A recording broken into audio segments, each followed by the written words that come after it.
Hey guys, and welcome back to How to Guide. In this tutorial, we're gonna look at how to create a new agency account in Upwork. Now let's begin. Right here, as you can see, I have already logged into my account. In case you have not, do log in right now.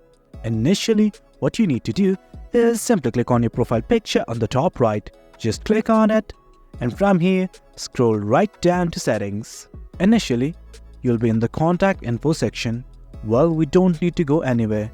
Just scroll down, and right here you can see something like agency account, and below it here's a button like this that says new agency account. Simply click on it. Then you'll be redirected to a new page. Initially, it's gonna ask you to enter your agency name. Enter it right now. Once you are okay with it, simply hit on continue.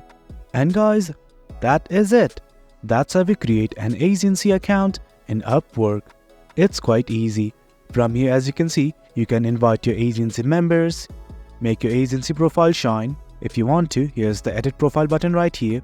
And finally, find your next opportunity. This is it guys. That's how you create an Upwork agency account.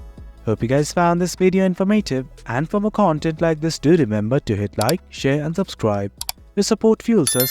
Until next time, thank you.